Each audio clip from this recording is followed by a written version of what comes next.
So Dean Ambrose, the same Dean Ambrose who left WWE in 2019 swearing he'd never come back, who went to AEW and became Jon Moxley, who spent years talking about how much he hated WWE's corporate machine, just returned to WWE with the sole purpose of destroying Seth Rollins and Paul Heyman. Are you kidding me right now? After everything that happened, after all the bridges that were supposedly burned, after becoming one of AEW's biggest stars, Dean is back and he's declaring war on the people who were once his brothers. This is either the most shocking return in WWE history, or it's the biggest sellout move we've seen since CM Punk went back to the company he spent years criticizing. And what Dean said when he promised to come for Paul Heyman has everyone questioning whether this reunion is about unfinished business or just another example of WWE's checkbook being bigger than anyone's principles. Before we break down every moment of Dean's shocking return and his declaration of war, answer this: is Dean Ambrose returning to WWE the greatest comeback in wrestling history, or did he just prove that everyone has a price? Drop your honest take now, because this is dividing the wrestling world. WWE just delivered the most shocking return anyone could have imagined, and it's completely changed the landscape of professional wrestling. Dean Ambrose, known to the world as Jon Moxley for the past 5 years, has returned to WWE, and his first target is Seth Rollins and Paul Heyman. The implications are massive. Let's break down exactly what happened, because every detail matters in understanding why this return is so significant. Dean's music hit, and the crowd went absolutely insane. The pop was deafening because nobody saw this coming. Dean walked out with intensity. This wasn't a happy reunion. This wasn't nostalgia. This was a man on a mission with scores to settle. The look in his eyes said everything: he's here for blood. The visual of Dean Ambrose back in a WWE ring was surreal. After years of watching him as Jon Moxley in AEW and other promotions, seeing him on WWE programming again felt like an alternate reality. Dean grabbed a microphone and immediately went for the throat. No pleasantries, no glad to be back, just pure aggression and intensity. He called out Seth Rollins and Paul Heyman by name.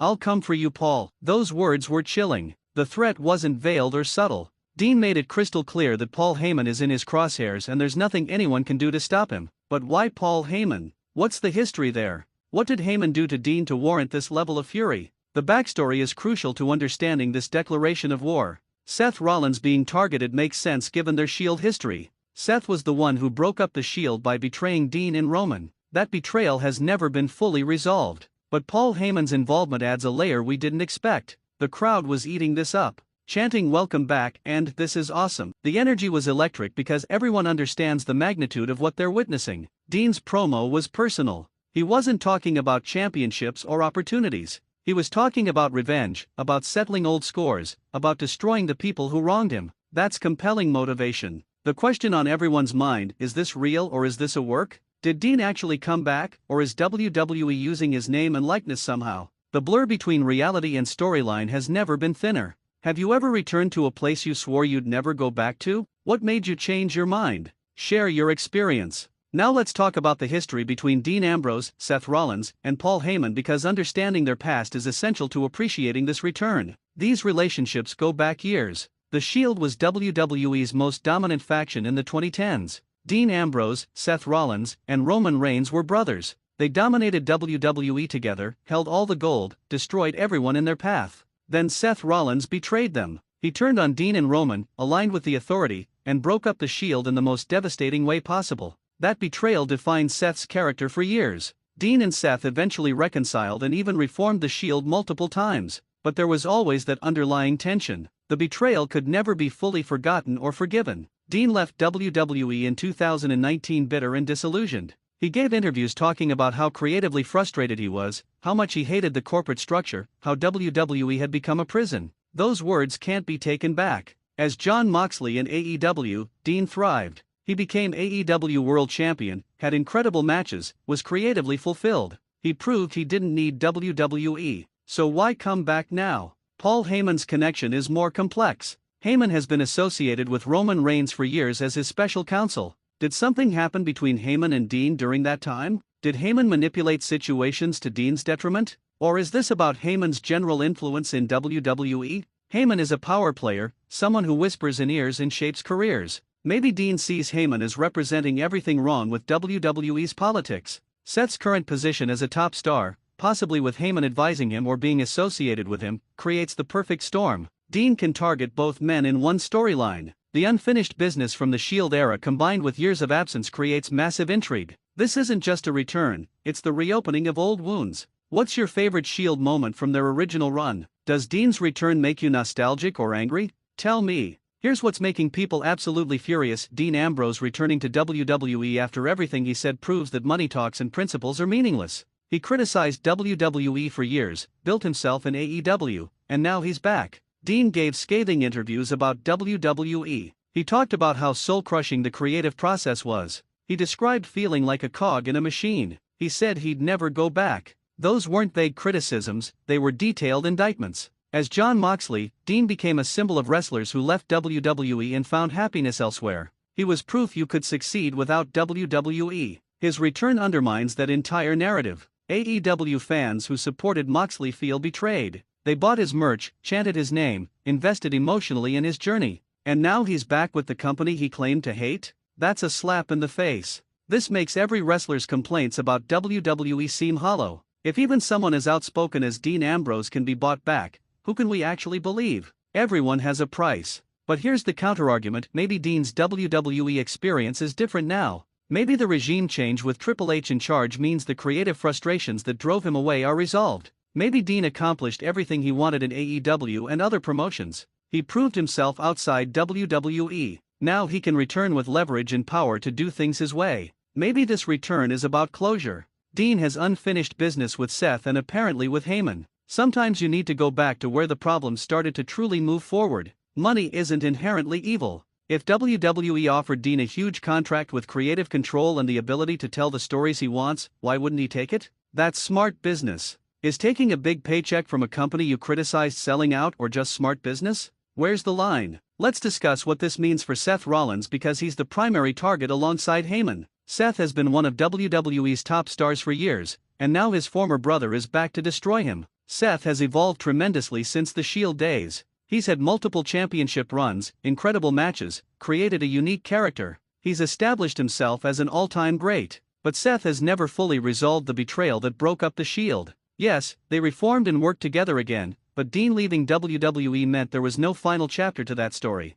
Dean returning specifically to target Seth reopens that wound. All the progress Seth made, all the redemption he earned, gets called into question. The betrayer becomes the victim. Seth's current position in WWE is interesting too. Is he aligned with Paul Heyman? Is Heyman advising him? The Heyman connection is what makes this more than just a Shield reunion. From a character perspective, Seth has to be terrified. Dean Ambrose is unpredictable, violent, willing to cross lines. Seth knows better than anyone what Dean is capable of when motivated by revenge. This also affects Seth's current feuds and storylines. Whatever Seth was doing gets put on hold or incorporated into this Dean storyline. Dean's return reshapes Seth's entire trajectory. The question is whether Seth wants to fight Dean or if he wants reconciliation. Is this a chance to finally heal the Shield wounds, or is this about mutual destruction? Should Seth Rollins be scared of Dean's return, or should he welcome the chance to finally settle things? What would you do? Now let's talk about Paul Heyman because he's the wild card in this situation. Why is Dean targeting Heyman specifically? What did the wise man do to earn Dean's wrath? Paul Heyman is WWE's greatest manipulator. He's been managing and advising top stars for decades. His influence in WWE is substantial and often behind the scenes. Maybe that's what Dean resents. During Dean's time away, Heyman became the tribal chief's special counsel. He was Roman Reigns' right-hand man. Did Heyman do something during that period that affected Dean negatively? Maybe Heyman blocked opportunities for Dean before he left. Maybe Heyman whispered in the right ears to ensure Dean didn't get certain pushes or storylines. That political maneuvering would justify Dean's anger. Or maybe this is about Heyman representing WWE's corporate structure. Heyman, despite being a rebel character, is ultimately a company man who serves WWE's interests. Dean might see him as the enemy. Heyman being physically targeted is significant. Heyman is not a wrestler. He's 58 years old. Dean threatening to come for Heyman suggests violence against a non-competitor. That's serious. From Heyman's perspective, this has to be terrifying. He's used his mouth to talk his way out of situations for decades, but Dean Ambrose doesn't care about words. Dean wants action. Heyman might try to hire protection, bring in wrestlers to defend him against Dean. That creates multiple layers of conflict and additional matches. The cat-and-mouse game between Dean hunting Heyman and Heyman trying to survive could be incredible television if done right. Heyman selling fear is some of his best work. What could Paul Heyman have possibly done to Dean to warrant this level of hatred? Give me your theory. Here's a controversial take: maybe Dean Ambrose returning to WWE is actually good for wrestling because it proves WWE can change and evolve enough to bring people back. For years, WWE had a reputation for burning bridges. Once you left, you were done. Wrestlers who departed were erased from history. But bringing Dean back shows evolution. If WWE can bring back someone as critical as Dean Ambrose, it means they're willing to listen and adapt. Maybe Triple H's regime really is different from the Vince McMahon era. This return could open the door for other wrestlers to come back. If Dean can return, why not other former WWE stars who left on bad terms? The forbidden door swings both ways. Competition between promotions is healthy. Wrestlers having leverage and options makes everyone better. Dean returning to WWE doesn't mean AEW failed, it means wrestlers have choices. Maybe Dean's return creates a bidding war for talent. If WWE brought Dean back with a huge offer, other companies will have to compete. That benefits all wrestlers through higher pay. But the risk is this creates a precedent where nothing wrestlers say matters. If Dean can trash WWE in return, why should we believe any wrestler's criticisms or principles? It also potentially damages AEW's credibility. If their top stars can just leave and go back to WWE, does that make AEW a minor league or stepping stone? That's not good for competition. The wrestling industry needs stability. Wrestlers constantly jumping between companies creates chaos and makes it hard for fans to invest. Where do loyalties lie? Is wrestlers having freedom to move between companies good for the industry, or does it create too much chaos?